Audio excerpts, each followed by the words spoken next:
Hey, let me introduce you to our wonderful friends. We are so excited to have with us Dennis Scott and Bryan Cumming from the WannaBeatles. Yes, great. Thank you so here, much Steve. for being here. It's a great tremendous to have you guys here. Pleasure. That's all right. That's great.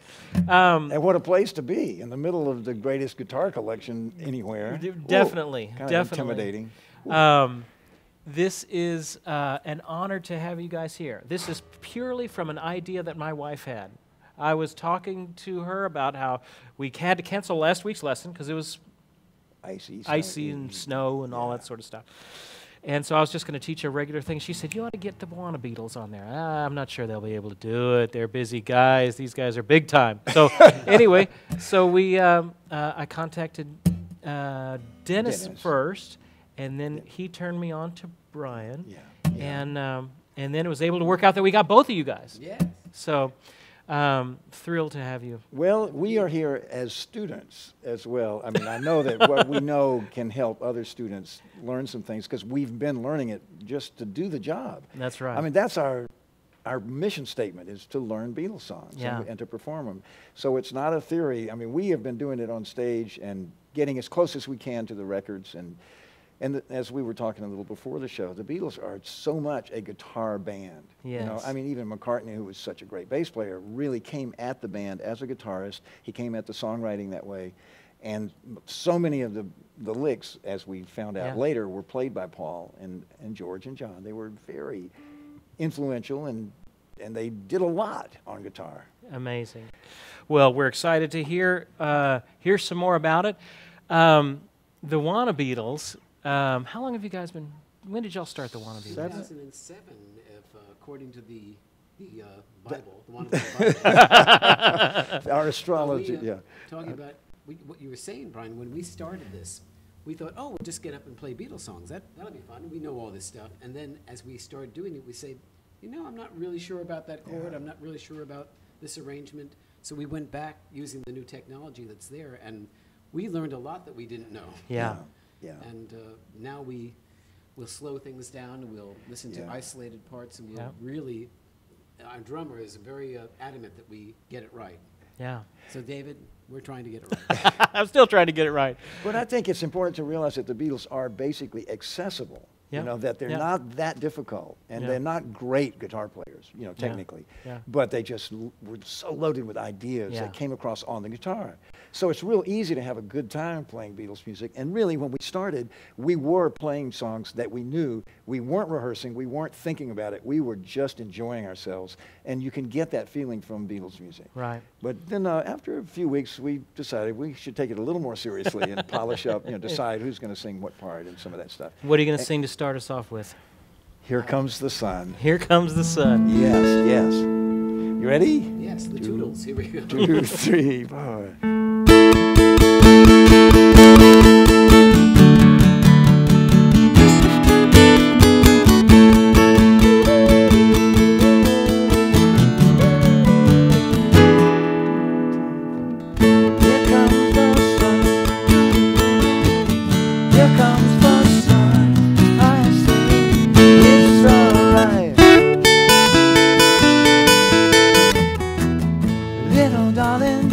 It's been a long, cold, lonely winter. Little darling, it seems like years since it's been clear. Here comes the sun. Here comes the sun. I say it's alright.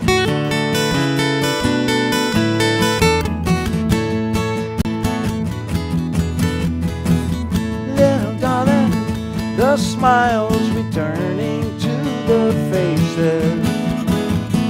Little darling, it seems like years since it's been clear. Here comes the sun, doo-doo-doo-doo. Here comes the sun, I say it's alright.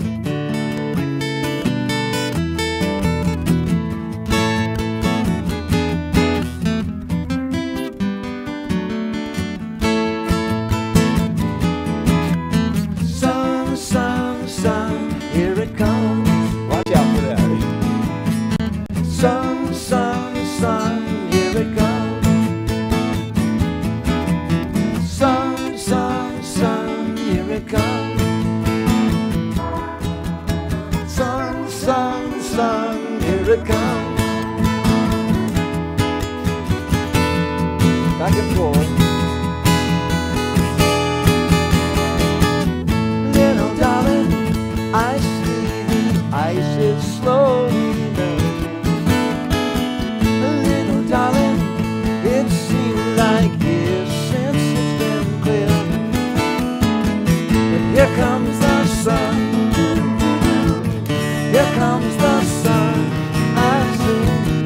it's alright.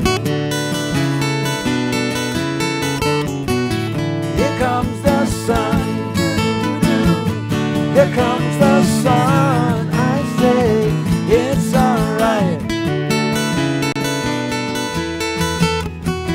It's alright.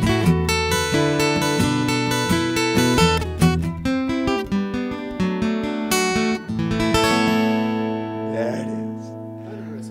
Yeah. Woo! Wonderful. Wow, that is wonderful, cool. wonderful, wonderful. Tell us, as long as we're on that one, tell us a little bit about how you go about playing that on guitar. Well, I'm Very pretty sure carefully. the basic thing is an acoustic part in A with the capo up to the fret that allows you to use the D form. That's what we assume George wrote it that way, and the whole song is built around that. There's a nice bass part that harmonizes with that little figure.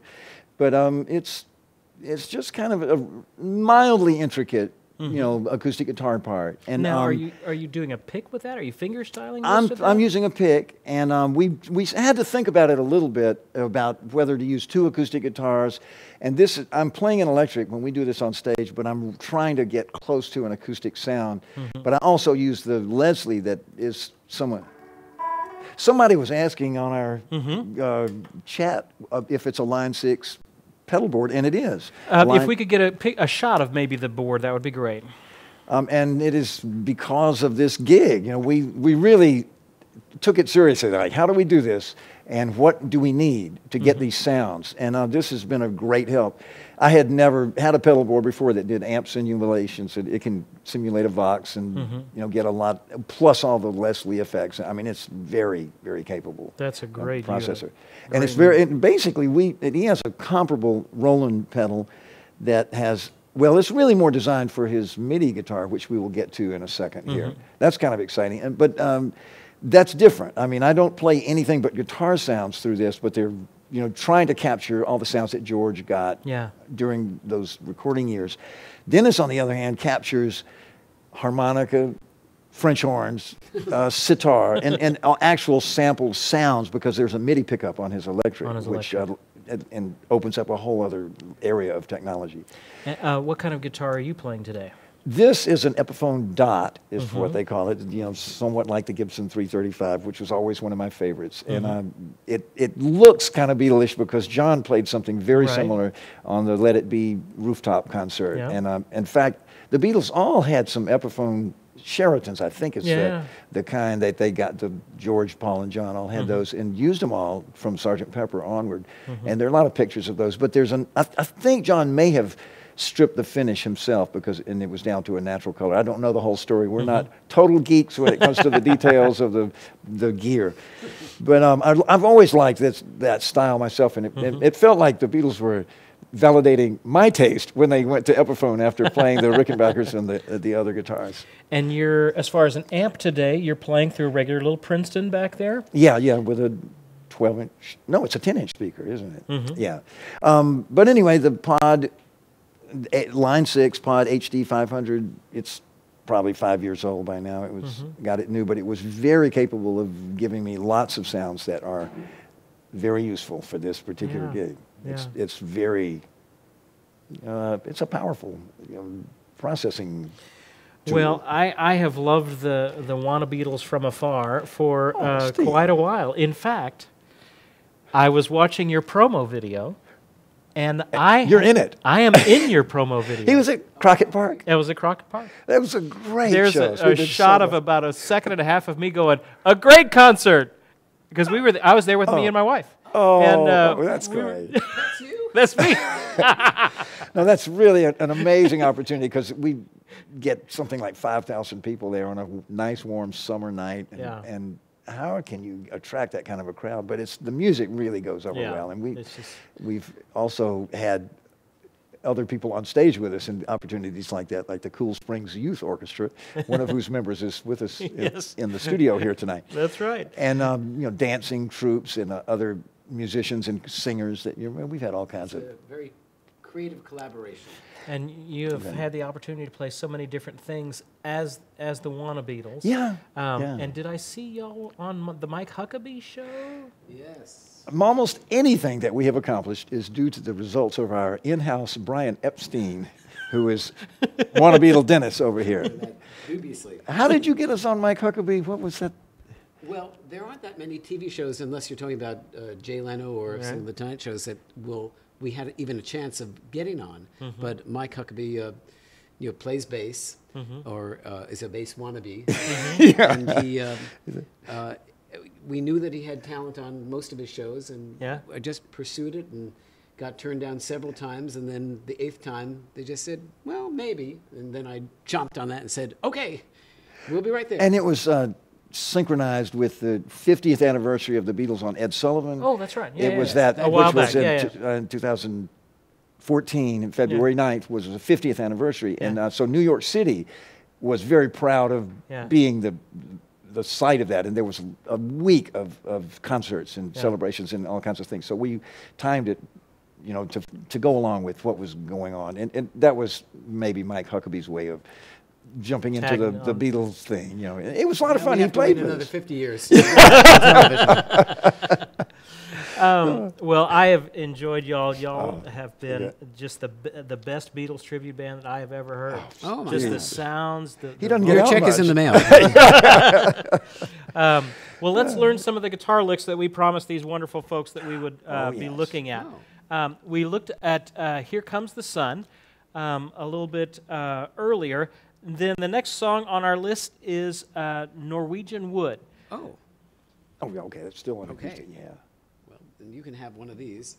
So we're going to try and play that that's the another intro lick for that is where all that trickiness happens. And while they're getting set up to do that, I was going to include the music on a lot of this stuff on our discussion board, and then I kind of caught myself. There's so many songs. And I thought, well, I probably don't want to do that. Part of the things that we're offering this month are these resources. It's called Beatles Riffs, Licks, and Solos. We're not going to talk about this, but Norwegian Wood is in this book. So just about every song that we're going to reference tonight is in one of these 3 books that is part of that series. It's got the standard music notation, the tab, audio references, things that go with it as well. So if you're looking for the music for that, check those out, because this is where all that stuff is at.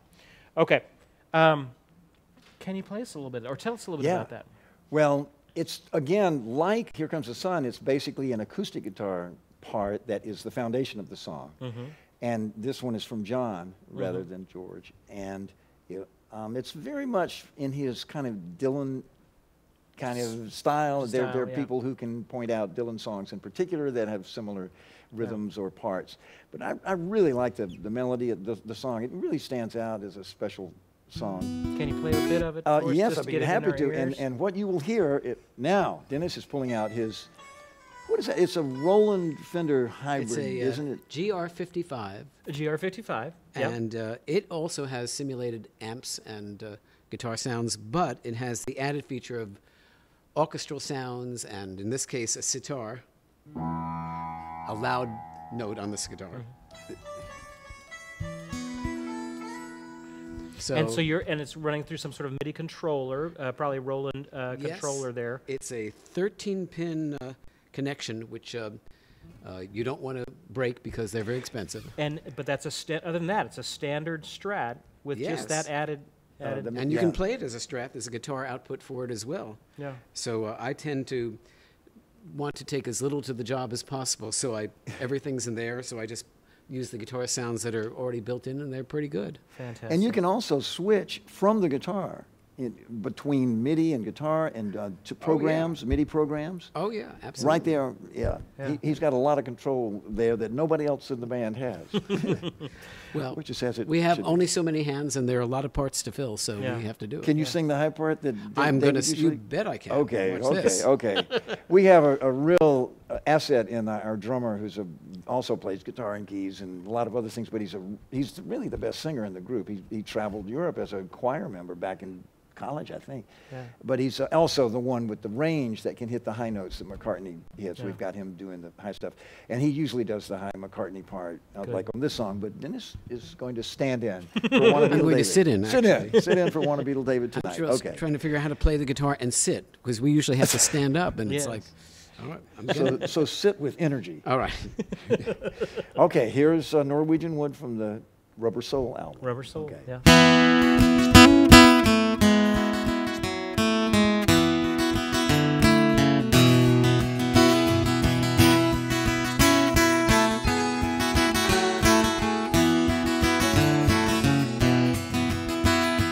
I once had a girl, or should I say, she once had me. She showed me her room, isn't it good, Norwegian Wood. She asked me to stay and she told me to sit anywhere. But I looked around and I noticed there wasn't a chair. I sat on her rug, biding my time, drinking her wine.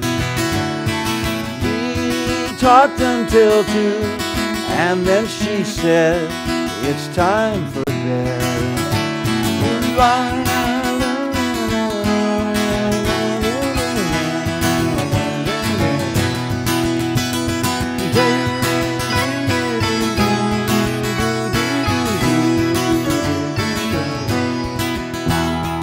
She told me she worked in the morning and started to laugh. I told her I didn't and crawled off to sleep in the bath. And when I woke, I was alone. This bird had flown. So I lit a fire. Isn't it good, Norwegian Wood?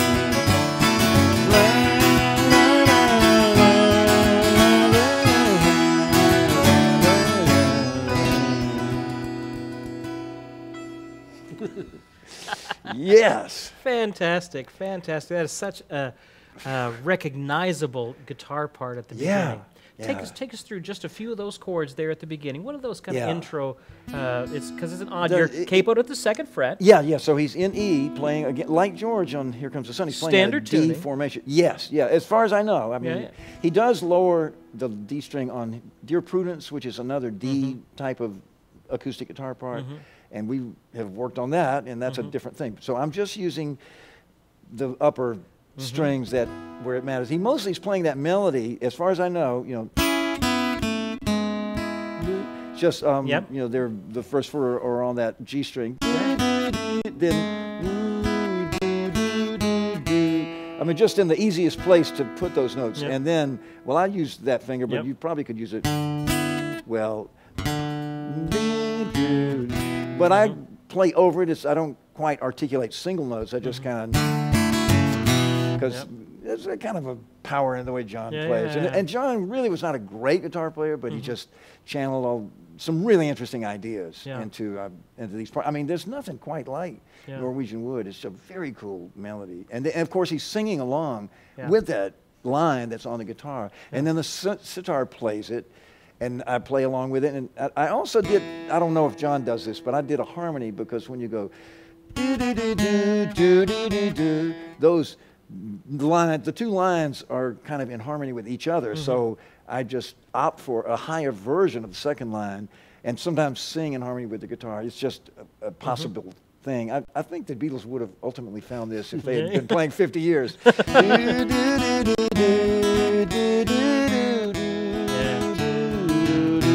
It's sort of like it becomes a duet, singing or playing. You know, but anyway, it's just a captivating little melody. And fascinating. Now, you've probably read that the Beatles wrote songs kind of in fits and starts. They would have an idea. Paul would come to John and say, can you help me find a middle 8? And this is one that I think John had the verse, and then Paul helped him with the middle 8, and you can kind of tell that.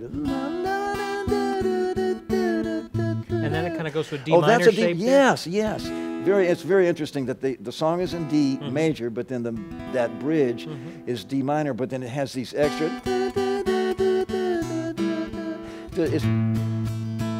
It's McCartney-esque type of, to my ears. You know. Yeah. But anyway, we like that song. It works great in this type of situation. Beautiful. Someone was asking about my guitar. Yeah. It's actually it's a Strat, but they call it a Roland Ready Strat because it's got the pickup for the MIDI already attached to it. You can buy the pickup separately, and you can actually put them on another electric guitar if you want. I like this one because it's already there. It's right down here, this white part here. Yeah. That's the MIDI pickup. But that requires all these extra switches and right. Well, wiring. they do have something you, I don't know if you tape it on, but It mounts to your guitar. I've seen those. Yeah. And that gives you all the controls that you have here. So don't feel you have to go out and buy a Roland Ready Strat. But that is really handy because I've seen guitars where they've tried to retrofit a MIDI setup on it, and it does get complex, and there's things that are attached to your guitar, and it just adds weight, and it's just odd. True.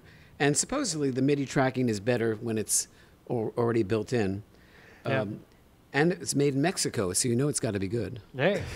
The tracking on those has gotten so much better over the years. It used to be so iffy, but now the guitar ones are just really coming along. Well, like Brian was saying earlier, I started out on a Casio MIDI guitar before it was fashionable. Was that before you got to Nashville? That was even long before. In the 80s? Mid-80s, 84, 85. That's saying something. And the sounds were pretty cheesy, or at least some of them.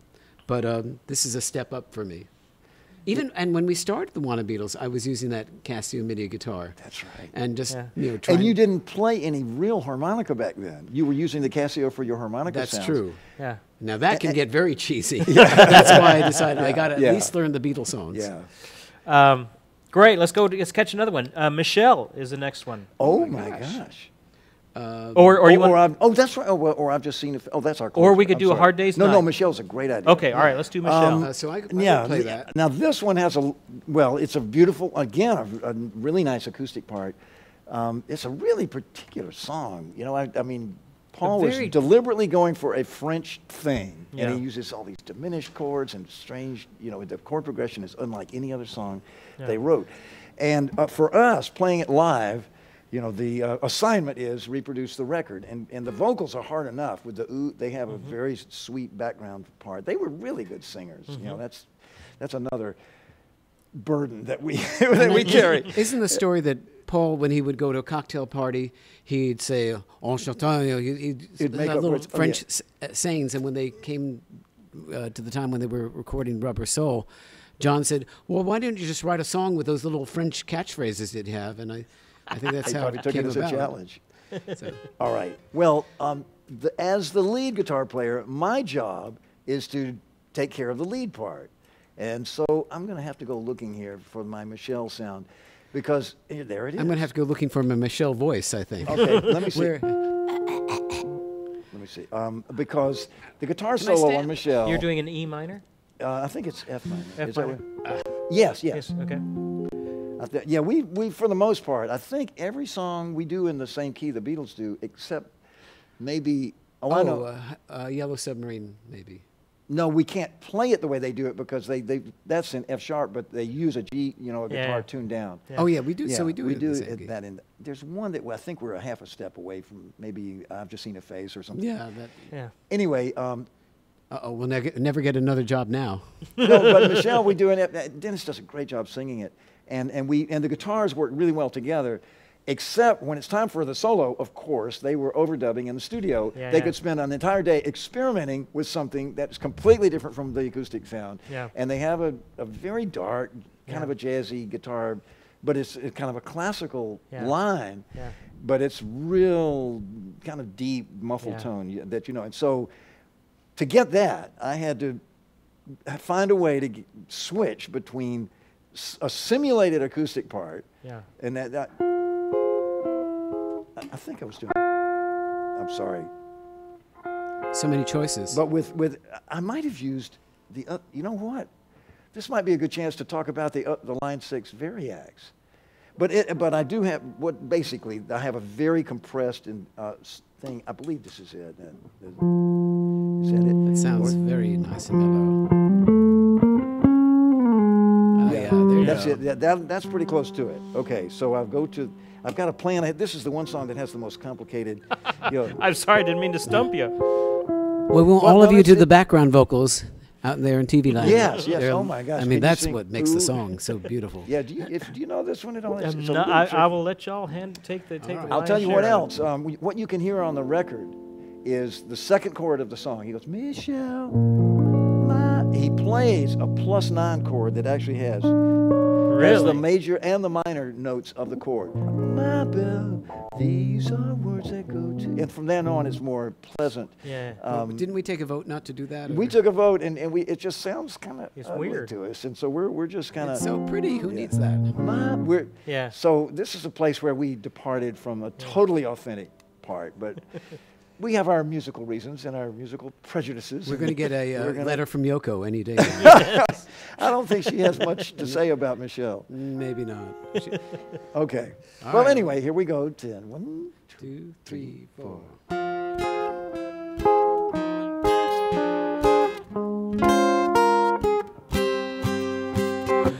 Michelle, my belle, these are words that go together well. My Michelle,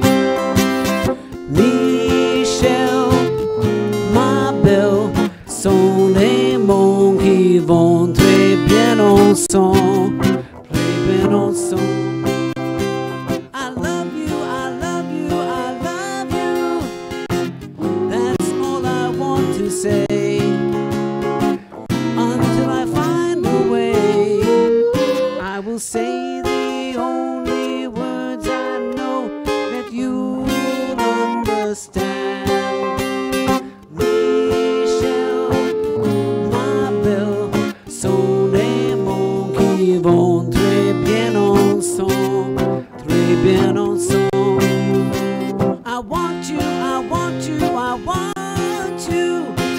I want to make you see, oh, what you mean to me. Until I do, I'm hoping you will know what I mean. I love you.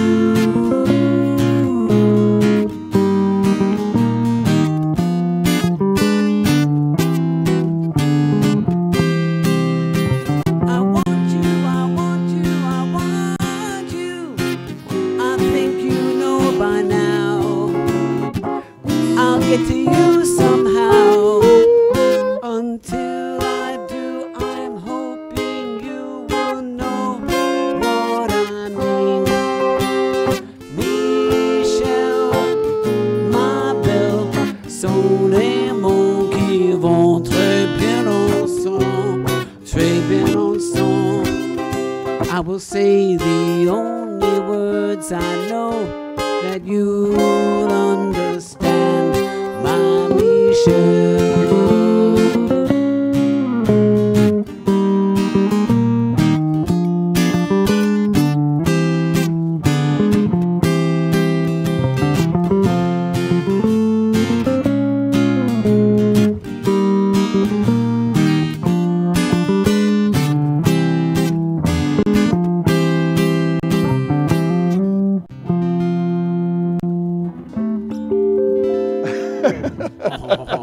A little bit of Beautiful. Tribeca Guitar Department.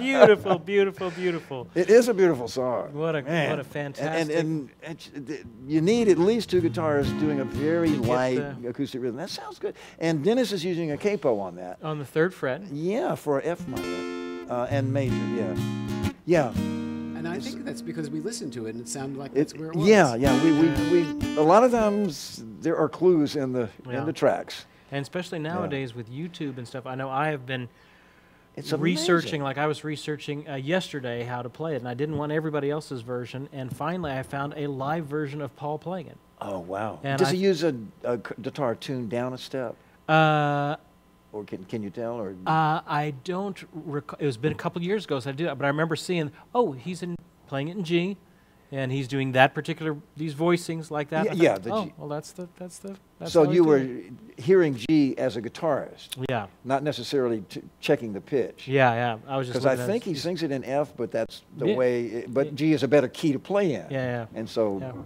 Yeah. By the way, I should say, before we get thousands of letters, I did mess up the lyric on the second verse. I knew Oh, as soon as yeah, I it's said, gonna- I need you, I need you, I need you. I know what it is. Sorry about that, folks. And I hope you were singing the backup parts at home because we were missing 2 oohs. Well, we'll let y'all catch your breath for a second. All right. Wow, we've gone through, I think, 3 of the songs on our list, and we've got about 15 or more on the list. So we've got a lot to get to.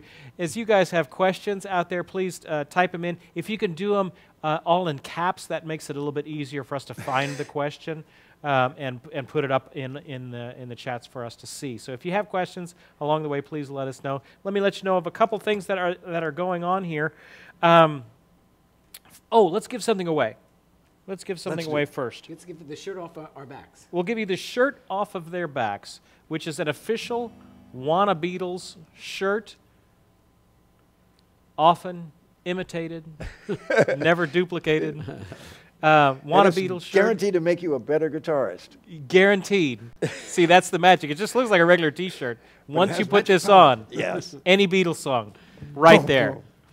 boom. The winner of this is Disco Chuckster. Disco Chuckster. This is a large. If you need something else, let us know. But this is a large. So hopefully this will do. Or it'll stretch. How did he win? He. Is it a timing thing that the guys It is. We have our wonderful crew selecting people with at magical random through our chat. Which I don't know how many people we have in the chat right now. Maybe we could see that, Timothy. How many people are in the chat right now? There are 184 people in the chat right now. That's just on the Ustream chat. There's a Facebook things going on there, and there's social stream going on too. So there you go.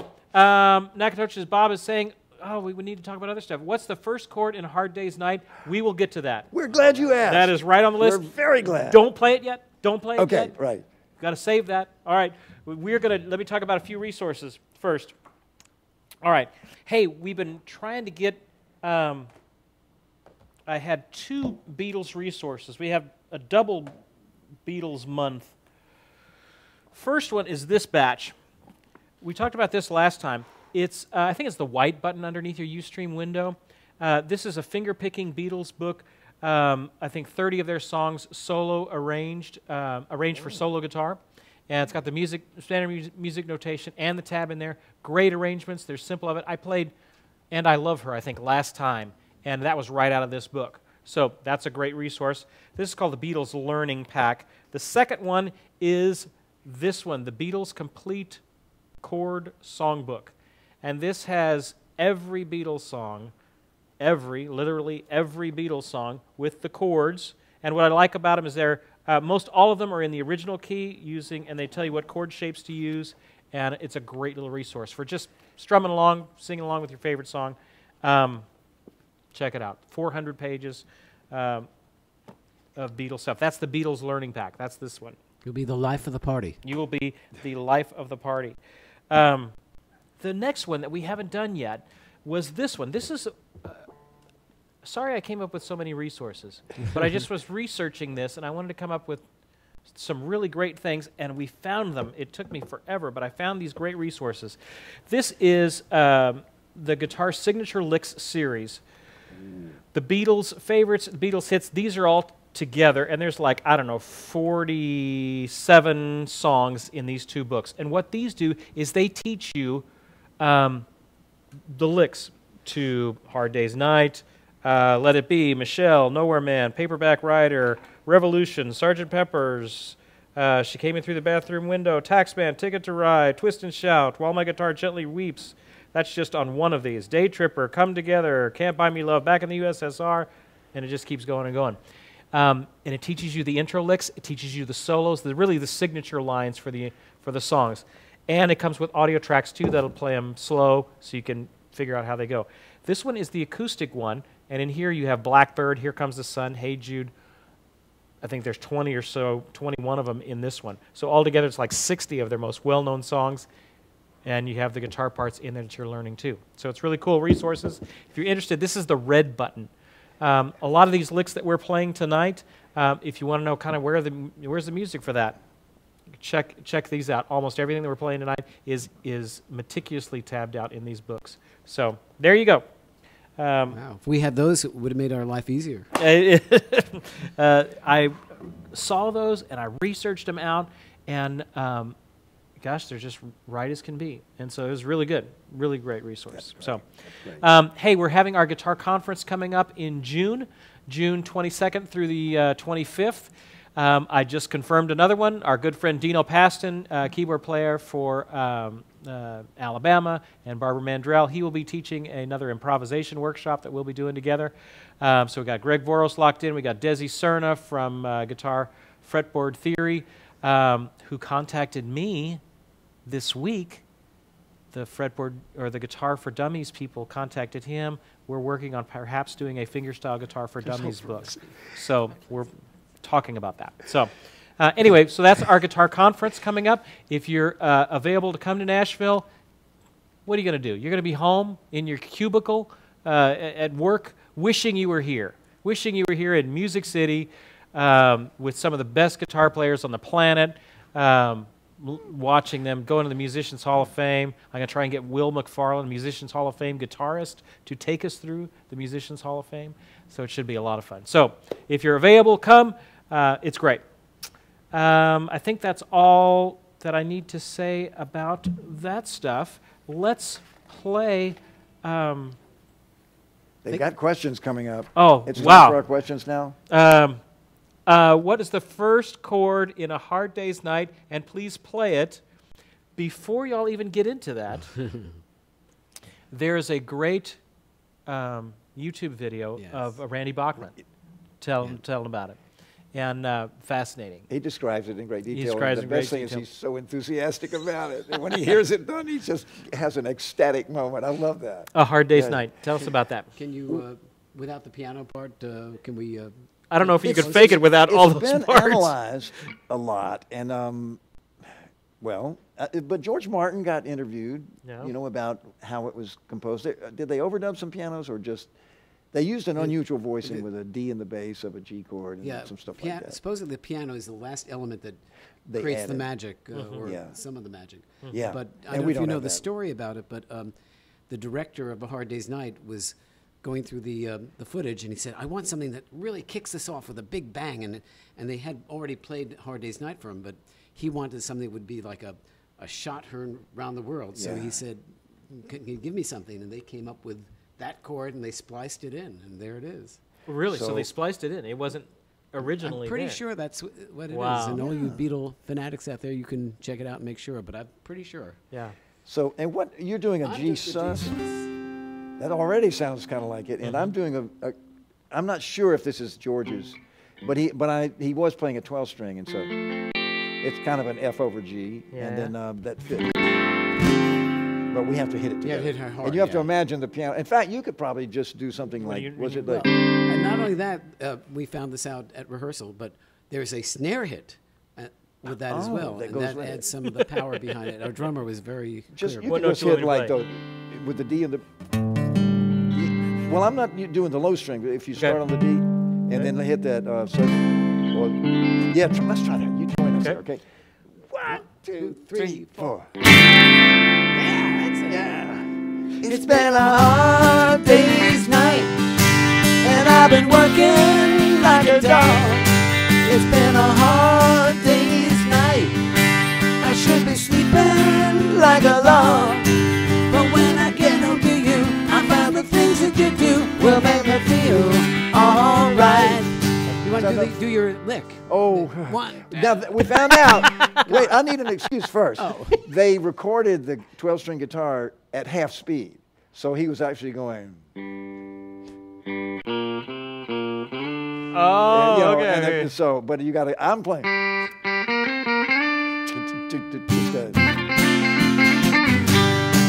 And the piano player is doing it too, and he's a much better technician than I am. So let him hold it down while I'm stumbling over this. Okay, so what are you doing there? What are you doing there? Oh, I do up and down, ba, ba, ba, ba, ba, and then I just do a hammer-on for the... At that speed, I can do it. Yeah. But I think in reality, George is going... Which makes a whole lot more guitar sense to do it that way. Yeah. I mean, it's kind of hard to execute. That's not one of the WannaBeatles' strong points. Oh, fantastic! Now, looking at that question from the person who wanted to know about how do you... it may have scrolled down, but how do you learn to sing and play at the same time? That is a good question.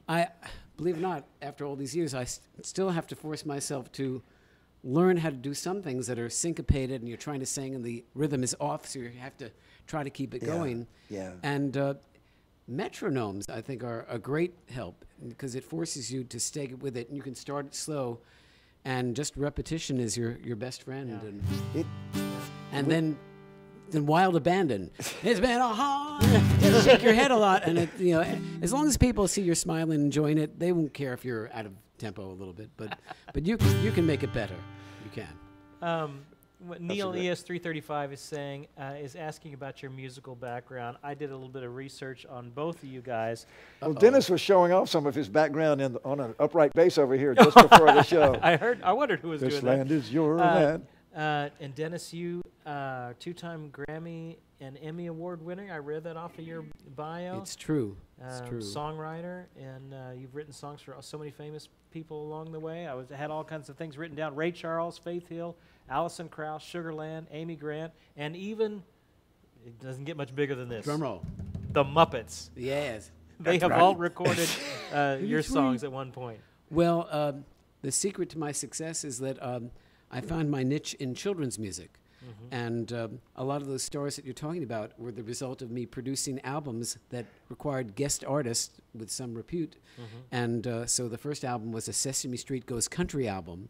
And we got Glenn Campbell, the late Glenn Campbell, and Loretta Lynn, and Tanya Tucker, and I'm forgetting who else it was. Crystal Gale. Crystal Gale, thank you. Crystal Gale. My friend Crystal Gale.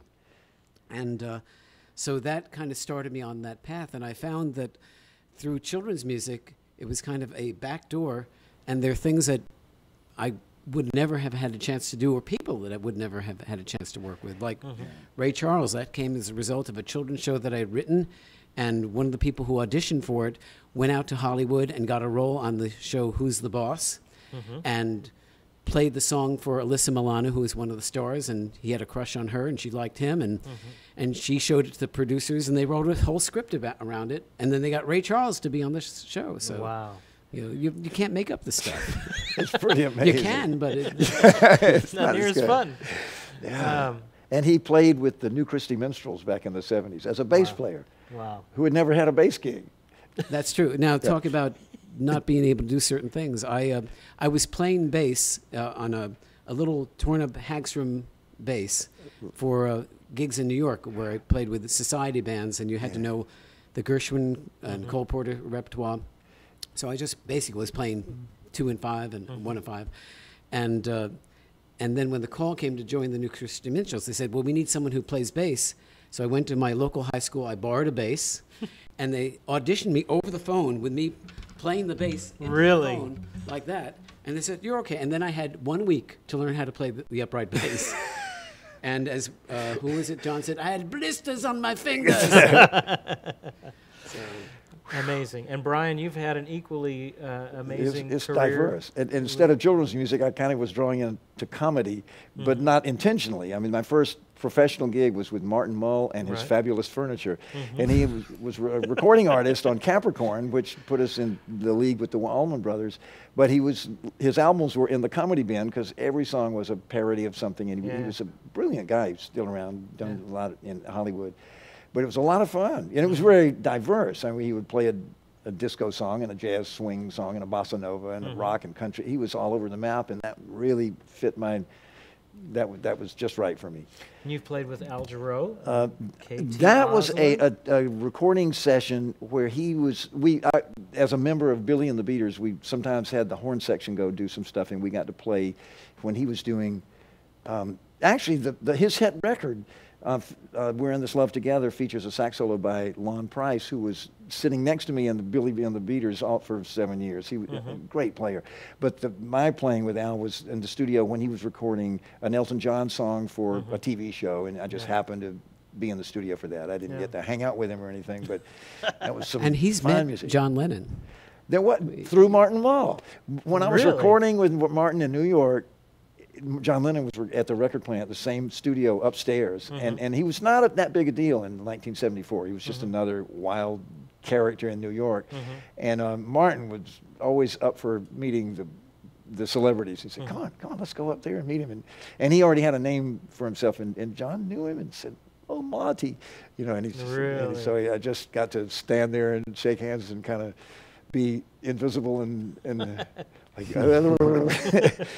Well, one of the things that I appreciate so much about y'all's shows is you're playing guitar, but you're also playing some horns, trumpet, and sax, and singing, and utility guy. You play it all. It's really interesting. I think Dennis is my agent. You know, when I started working with him, I was just a sax player that showed up, and we would do the dance music and all that. And I don't think he knew I played guitar, and then. You know, just gradually through the years, you know, when the WannaBeatles started, he said, "Okay, go ahead, do those lead parts. I don't want to do them." And then he said, "You play trumpet too. You know what? We could put that little French horn section from Sgt. Pepper. Oh, get out your flute. Get out your clarinet. Why don't you get a clarinet?" And I'd never played clarinet before, but the WannaBeatles have been like a very productive time for me as a player. It's increased your chances for gigs. Multiplied them. All right, well, let's learn some more things. Yes, let's do. What's another great guitar lick? There's too many of them here to get to. What's one of your favorites that we could teach? Well, I Feel Fine. Yeah, that's pretty good. We can just start it off the first 30 seconds, and you'll. Yeah, that's a very cool John lick. And of course, the record "I Feel Fine" starts with guitar feedback. I read in a guitar magazine that John was using his J160E, which was really around a lot in those early Beatles records, and that was where the feedback came from. Was that acoustic electric Gibson, very much like this? That through the amp, and I just play it on electric. But we do a sample of that feedback that we use in the show. You might have heard it. We did try having me run over the amplifier and sticking the guitar, but I tripped over the microphone, and so it's never made it back. So it's...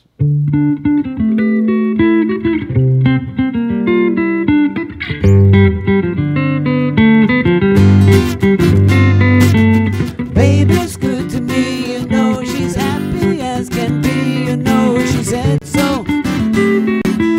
I'm in love with her and I feel fine. Baby says she's mine, you know, she tells me all the time, you know, she said so. I'm in love with her and I feel fine. That's the lick there, and a lot of grooving on it. Play that intro lick again. Let's see if we can get a close-up of maybe from this camera. Yeah, it's the exact same thing on the D and the C as on the G. Okay. And it's really syncopated. So you're doing basically just a bar sort of a shape? Yeah, it's a basically bar chord where he concentrates on the 4 strings here. He goes up an octave. So he's got a 16th note pattern there. It's very rhythmic. And then he has to reach to the D string to catch that 9th of the scale. That's a little tricky. If you listen slowed down, he doesn't hit every single note real cleanly. And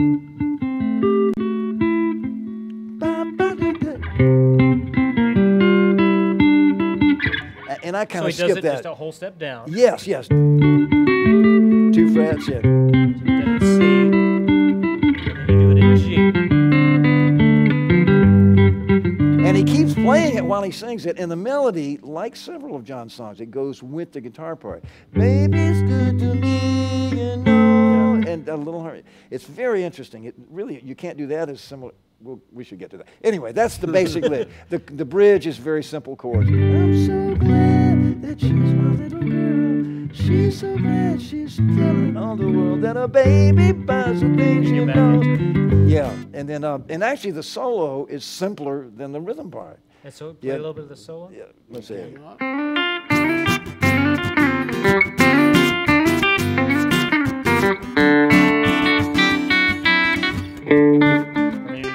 Back to the intro lick, yeah. It's interesting, you know, it's almost the description of Day Tripper, the way it's structured. I think if you'll find, you can't really do the Day Tripper chord, well, they do it on the 5 chord. It's interesting how you take a lick and you just change it to another fret, and it's the same lick, but it makes a lot of musical sense that way. Yeah. Okay. All right, let's squeeze in another one. What's another one? Day Tripper, now that Day we're there. Tripper, all right, Day Tripper. I've got a sound for it.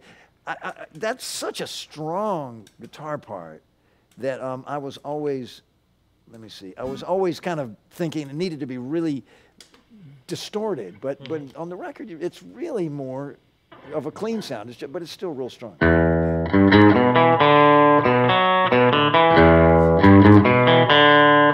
It's just kind of twangy. So we can play that. Yeah, 2, 3, 4.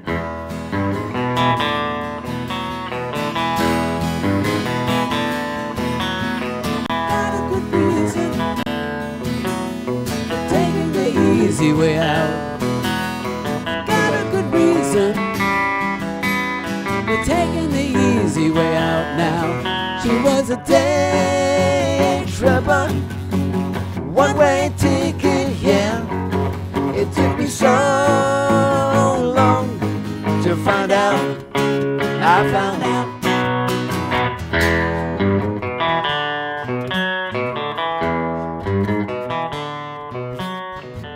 That's basically it. The solo section changes the sound a little bit, just plays the lick in B. Oh, and it has this really interesting counterpart on the other electric. If you listen, there's just a note that seems to be random, and then it deliberately comes up a step, and then up another half step. Is that what it is? And then up another step. And it's kind of like a mistake that is so logical that you know they did it on purpose, but it's so odd. So the solo. Can you play that section? Yeah. 2, 3, 4.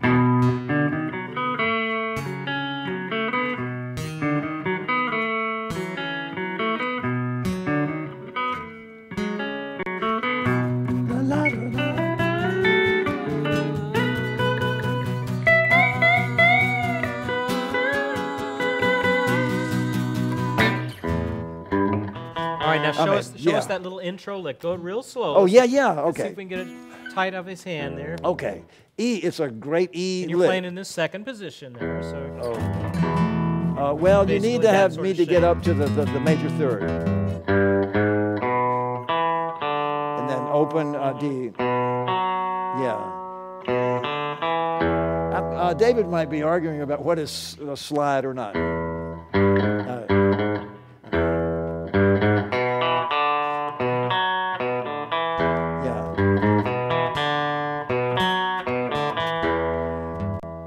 I mentioned in an email that there's a historic connection. You know, Roy Orbison was really popular and a big influence on the Beatles, and they toured with him in England, so they got to hang out with him. You can hear some Roy Orbison kind of chord progressions in She Loves You, and you can hear Please Please Me was originally written as a Roy Orbison style song, slower. But anyway, A Pretty Woman, which was recorded in Nashville, is... The Beatles knew that. They heard it like a lot of other young guitarists in England at the time. And so as the years went by, they thought, hey, a guitar lick starting a song in E, and it's very similar positions, very similar groove.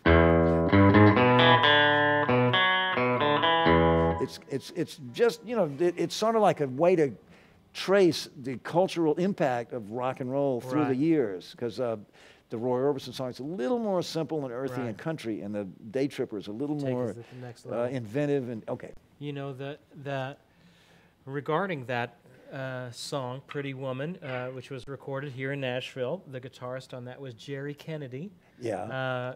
Gordon Kennedy, great studio guitarist nowadays. That's his dad, Jerry Kennedy. That played on that record? That played on that record. So we had Gordon Kennedy on this show a couple years back, and he said, yeah, I'll bring a couple of my dad's guitars. And so he brings in this fiery red 335 and said this was the guitar that my dad used on Pretty Woman. Wow. Oh my gosh. And so he said, yeah, so I played that lick on that guitar. And the last time I saw that guitar, it was hanging in the Musicians Hall of Fame. Oh, yeah. Cool. We went there with our guitar conference last year, and I looked at that guitar, and now it's all behind glass and everything like that. I said, that's Jerry and Roy Kennedy's Orbison was a pretty good guitarist too. Yeah. He may have done. He may have come up. Well, I'd like to give the Nashville Cats the credit, you know, for that. But anyway, it's a real neat connection there. Amazing the connection that Nashville has through so many different things. Yeah. And now you're here. Well, and it's just so many folks are here. Grammys, of course, were last night, and then what I love about Nashville, the front page and a lot of the whole front section of the paper was everybody in Nashville that won a Grammy. So it was very cool. I knew friends that were playing on the stage at the Grammys. It was very, very cool. All right, let's give something away. Gosh, we're already out of time. Let's give away. Speaking of Grammys, we're going to give away this CD called Fab Fan Memories by the Beatles, and this won, or was nominated for a Grammy. Nominated for a Grammy. When was that, 2012? Yes. Give or take. Yeah, February 2012. And what it is it's a collection of interviews of Beatle fans telling their stories about how they first heard the Beatles or what they did to try to meet them. And it's just fantastic stuff. If you like reading about the Beatles or listening to audiobooks, it's something that should be in your collection. Wow. And it's narrated by Louise Harrison, who is George Harrison's big sister. And we got to meet with her and work with her and walk down the red carpet at the Grammys with her. Yeah. Wow. So, absolutely fantastic. Someone is about to win this Run 27.2. Run 27.2, you have won this. Disco Chuckster, you won the shirt. We're going to give away one more thing, too. You need to send me your information, though, at service@mightyoakmusic.com. Send me your mailing information, things like that, and we will get this out to you. Let's give away one more thing, and then we will land this ship. This is the WannaBeatles. Tell us about this project. Well, that is our album of original songs that we wrote, and of course we're all influenced by the Beatles, and some songs are very Beatle-esque, but some are not. Yeah. And we're very proud of it. And it includes songs that were the direct result of going to the Grammys, and then when our record was nominated in the spoken word category, that Grammy went to Betty White, and we decided we should write a song about Betty White. So we've got Oh Betty, the Betty White song in there. And the rest is history. And the rest is history. Someone is about to win this. The winner of this is Tom Moore 2. Tom Moore 2, you have just won this. We'll get you guys to sign this if you'd be so kind on your way out. Send me your information, Tom, at service@mightyoakmusic.com. And hey, let me make sure you guys send me your information. I have given away the Best of Buddy Guy book twice now, and nobody has claimed that yet. So I'm going to give it away next live lesson if we need another giveaway. So anyway, that's this. We had one question here. Is there a good tune for beginners to start with on Beatles music? The first record the Beatles released was a really simple song, Love Me Do. Love Me Do. Oh, yeah. And I was going to say From Me to You, but Love Me Do is even easier. Yeah, I think it is. And play a little bit of it. Get us in there. Why? You can bring your guitar, your harmonica. They use it a guitar, an acoustic, but you can do it. I think George actually plays acoustic on it. Just G and C. Yeah. Love me do. You know I love you. I'll always be true. So please, love me do. It's a little faster than that, but whoa, love me do. It's just, love me do. Yeah, so that's pretty simple. It has and then what was the other one that you were talking about? If there's anything that you want. Okay, and what is that? That's a C. You're doing a C to A minor. If there's anything I can do, G. Just call on me and I'll send it along with love From me to you. what you want, like a heart that's so, so true. Just call on me and I'll send it along with love from me to you. I got arms that long to hold you. That was kind of sophisticated. Keep you by my side. D chord. I got lips that long to seize you. Keep you satisfied. Ooh, if there's anything that you want, if there's anything I can do, just call on me and I'll send it along with love from me to you, to you, to you. Da da da da da da da. That's pretty easy. Paul threw in that augmented chord. That augmented They chord. were pretty sophisticated. All right, we're gonna squeeze one more song in just because I think it's fun. What's another one that we could do? What's another good guitar song?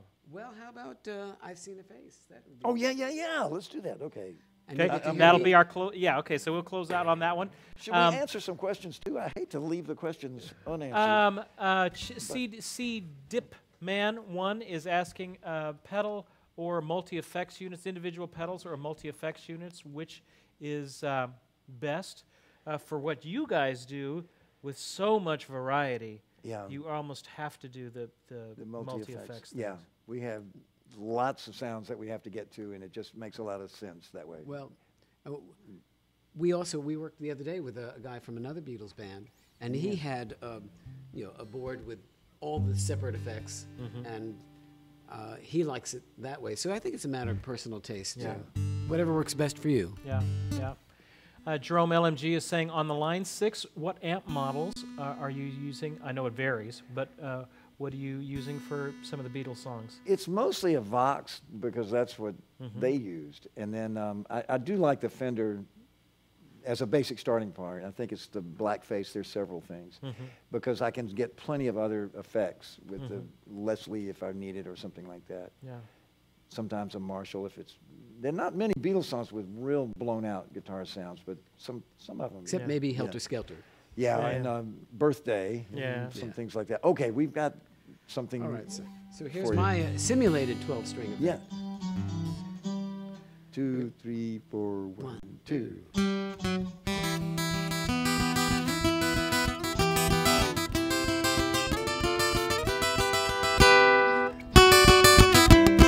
I just seen her face, I can't forget the time or place where we just met. She's just the girl for me.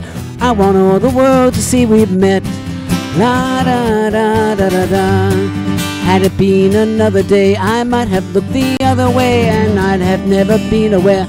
As it is, I'll dream of her tonight. La da da da da da. Falling, yes I'm falling, and she keeps calling me back again. I had never known the likes of this. I'd been alone and I had missed things that kept out of sight. Other girls were never quite like this. La da da da da da. Falling, yes I am falling, and she keeps calling me back again. Let's play it.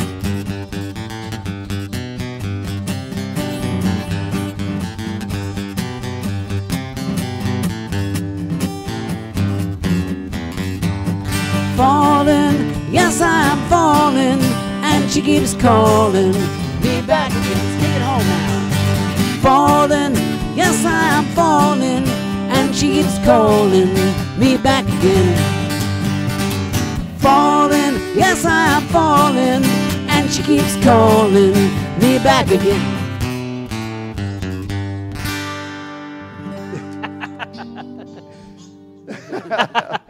Well, thank you so much for being with us. It's What a real joy have pleasure you to be both. here with you, Steve. Thank you. I look forward to the next time that we can have you guys back with us again. Hey, thank you all for being with us tonight. What a crazy fun night it was. I know we threw about 100 licks at you. Grab what you can. Look over the videos. Grab the resources if you want to slow things down. Watch it over and over and over again. It's where you can get these licks. Thanks for being part of our guitar family, and we will catch you guys next time. Oh, next week, we're not having a live lesson. I'm playing a musical, so we're not going to do that. We will be back on in 2 weeks, which is March 1st. with Ranger Doug Gruhn from the Time Jumpers and Riders in the Sky, who was supposed to be here tonight, but he called me and he got booked to play the Opry. So I said, hey, Doug, you were with us first. No, I didn't say that. So I got beat out by the Grand Ole Opry. So Doug is at the Grand Ole Opry tonight, and he will be with us in 2 weeks on March 1st. A lot of fun to have him here. So anyway, it's going to be great. So we will see you guys next time. Keep up the work on your own, practicing and learning. Thanks for being part of our guitar family. We'll see you next time. Bye-bye. Thank you.